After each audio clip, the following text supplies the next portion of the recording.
Salut, moi c'est Aurore. Moi c'est Nelly, nous avons créé l'agence de formation et de coaching esthéticienne performante. Et chaque année, nous accompagnons des centaines de ninjas esthéticiennes à la réussite. Notre devise, taffer, kiffer, performer. Nous te partagerons chaque semaine les bonnes pratiques et les erreurs à éviter. L'idée, c'est de t'apporter du soutien, te motiver et t'inspirer afin de mettre des paillettes dans ta vie de chef d'entreprise.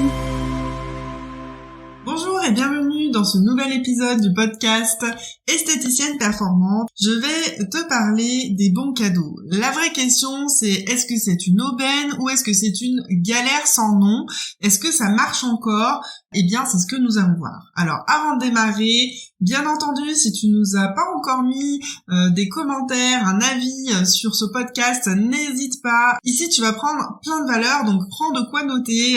Si t'es pas en voiture, bien sûr, parce que je vais te donner quelques éléments de consulting qui sont essentiels. Alors, les bons cadeaux, nous, on adore chez Esthéticienne Performante. On a d'ailleurs une formation qui est vraiment spécifique là-dessus, à l'intérieur de l'académie, mais aussi dans un autre produit qui s'appelle Trésor Express. Et en fait, pour moi, les bons cadeaux, c'est juste génial. D'une part, parce que ça va permettre d'apporter du bonheur à plein de gens, du bonheur, du bien-être, faire découvrir ton institut de beauté ou tes mains de fée si tu es esthéticienne à domicile. Donc c'est sûr qu'il faut en faire. Ça va te permettre aussi de faire de la prospection sans avoir à aller chercher les gens un par la main, puisque ce sont tes clientes ou des gens qui auront entendu une de tes publicités, qui t'auront entendu parler de tes bons cadeaux, qui vont venir naturellement acheter un bout de papier pour offrir un soin, une prestation à quelqu'un de son entourage.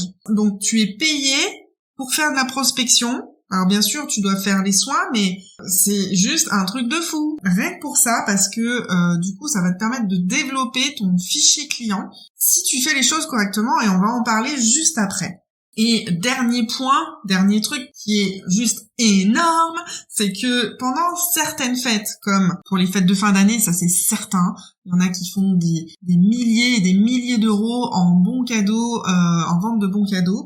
Donc ça permet vraiment de renflouer la trésorerie sur une période où c'est très compliqué, où il y a un petit peu moins de rendez-vous, mais c'est pareil éventuellement pour la Saint-Valentin, pour la fête des mères, la fête des pères, les anniversaires des clientes, en suggestion à leur mari, etc., etc. Donc ça permet vraiment d'avoir un apport financier, un regain, une nouvelle santé à la trésorerie à des moments où c'est un petit peu plus compliqué, notamment pendant les fêtes de fin d'année. Donc ça booste tout ça pendant la période d'hiver.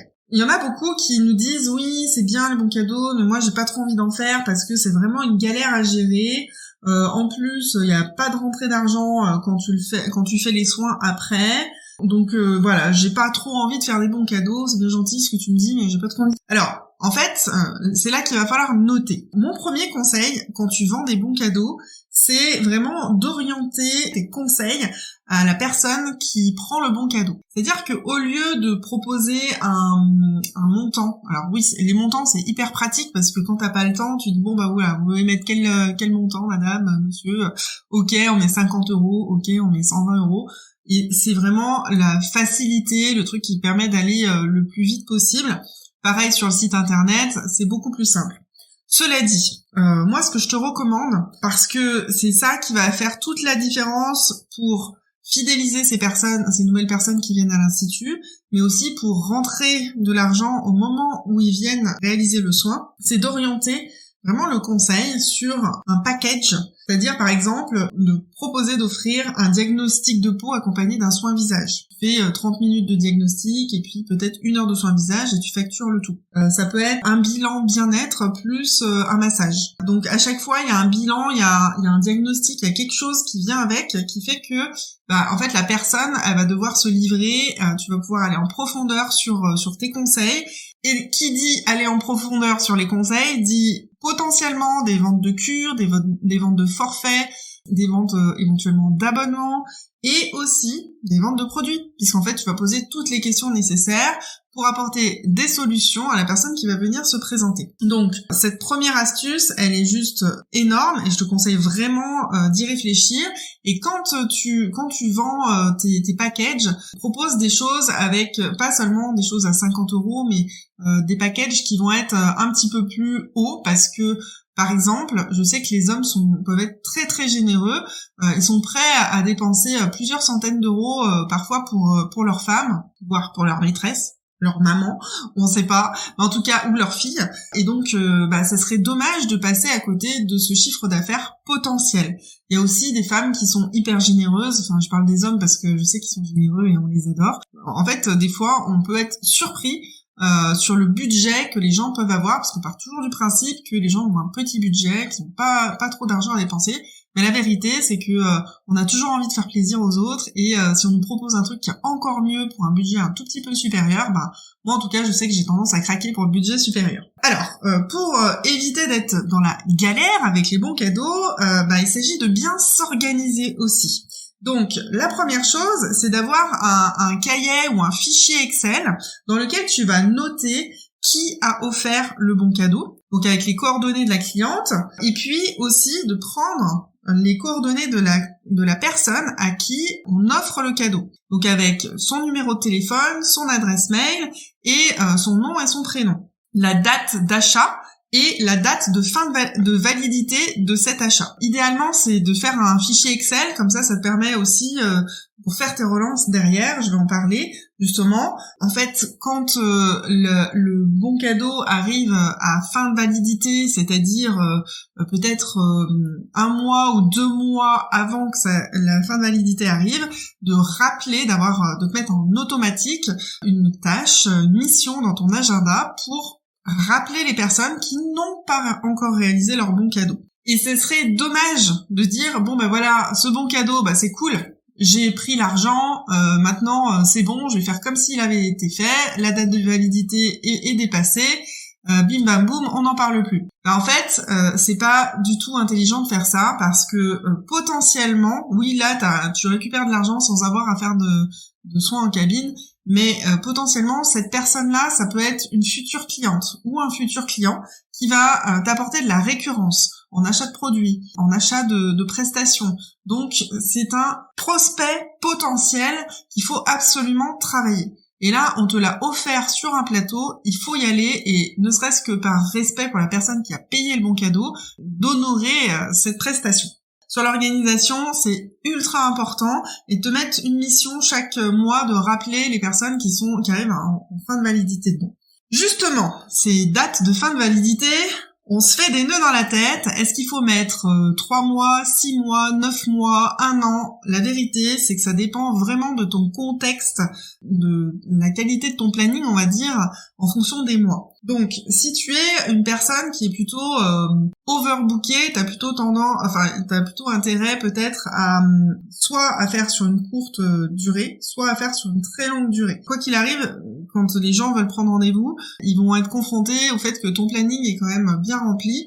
Donc il n'y a pas vraiment de solution idéale. Pour celles qui ont un planning qui est rempli plus en fonction de la saisonnalité, c'est-à-dire en été on est blindé, en hiver c'est un petit peu plus cool, il y a plus de créneaux disponibles, à ce moment-là, moi ce que je te propose sur tes bons cadeaux, c'est de ne pas mettre une durée spécifique, mais d'adapter la durée en fonction de la date à laquelle le bon cadeau est acheté. Par exemple, si ton activité est pas très forte en janvier, février, mars, peut-être que tu as intérêt, pour les bons qui sont achetés en décembre, de mettre une date de validité de 3 mois maximum. Mais ce qui est sûr, c'est qu'il faut surtout pas la mettre à 6 mois. Parce qu'à 6 mois, ça veut dire qu'on tombe en plein mois de mai-juin, c'est-à-dire là où tu as le plus d'activité.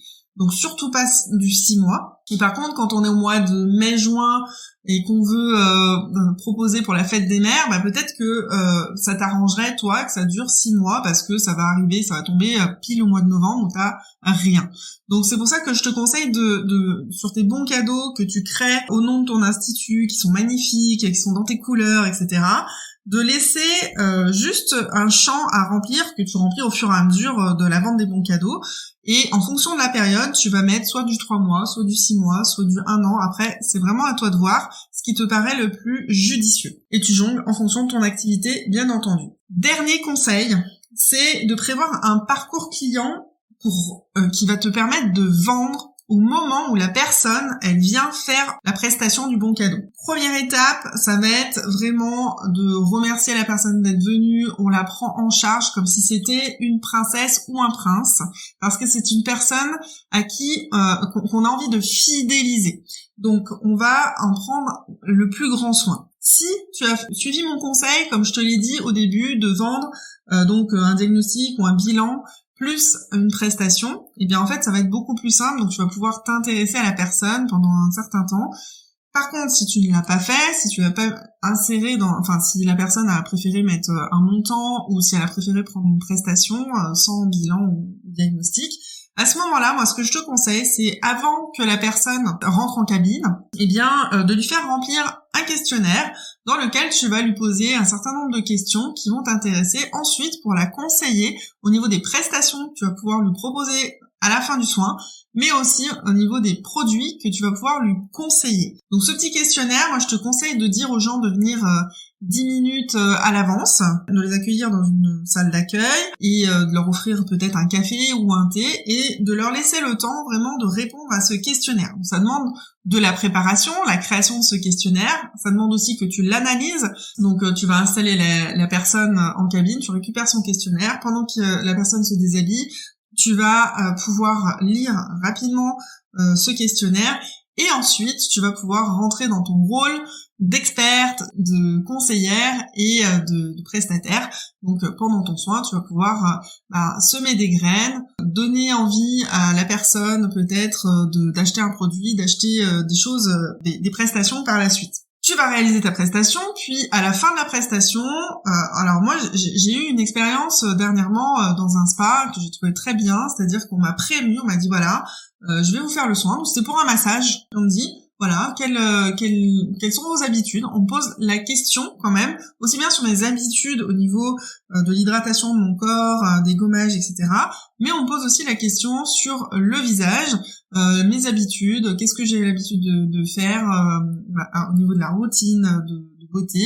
Et on me dit que je vais avoir la chance d'avoir des conseils d'experte à la fin du soin, pour pouvoir prendre soin de ma peau à la sortie du soin. Et donc finalement, on m'a ensuite accompagnée dans une tisanerie. Alors bien sûr là c'est un spa, si t'as un institut ou si t'es à domicile, peut-être que tu peux faire les choses différemment, mais en tout cas à la fin on m'a présenté des produits pour mon visage alors que je venais pour un soin du corps, mais comme on était prévenu dès le départ, en fait ça paraissait pas arriver comme un cheveu sur la soupe. Et puis bien sûr, alors là on était sur une ordonnance plutôt donc produits, la personne est venue avec un petit panier les produits qu'elle me conseille, elle m'a fait tester, elle m'a expliqué, etc. Mais ce qui manquait pour moi, c'était une ordonnance beauté bien-être plus axée sur les prestations qu'elle me conseillerait par la suite. Donc ça peut être aussi quelque chose que tu peux remettre, que tu peux argumenter à la fin de la prestation. Ou alors, si t'as pas vraiment le temps, ou si tu vois que la personne, elle est pas intéressée tout de suite, c'est de préparer une offre de rebond avec une remise sur une prestation à valoir le prochain mois, par exemple, ou sur une prestation d'appel, celle que tu veux. L'idée, c'est vraiment que cette personne-là puisse revenir. Alors j'espère que tout ça t'a donné de l'inspiration pour améliorer ton parcours client et pour vendre plein de bons cadeaux, notamment pendant les fêtes de fin d'année, mais aussi tout au long de l'année, que ça t'a donné envie. En tout cas, moi je l'ai fait avec le cœur. J'adore cette thématique-là parce que je sais qu'on apporte du bonheur aux gens et ça c'est juste exceptionnel. Et surtout, ce à quoi je tiens, c'est que toi, tu puisses y gagner ta vie. Donc, cet épisode touche à sa fin. Dans le prochain épisode, tu vas retrouver Aurore qui va t'expliquer la puissance de faire un live pour booster tes ventes à Noël. Et dans les ventes à Noël, il y a forcément les bons cadeaux. Donc, j'espère que tu vas kiffer ce prochain épisode. En attendant, n'hésite pas, comme je disais, à nous mettre un avis, à nous dire tes commentaires sur ce que tu aimerais qu'on aborde peut-être comme sujet dans les prochains podcasts. Je te souhaite de taffer, kiffer et surtout de performer dans les prochains jours. À très vite! Nous espérons que tu as aimé cet épisode. Si tu veux nous aider à faire connaître ce podcast, n'hésite pas à laisser 5 étoiles sur ta plateforme préférée. On se retrouve au prochain épisode et en attendant, n'oubliez pas de taffer, kiffer et performer!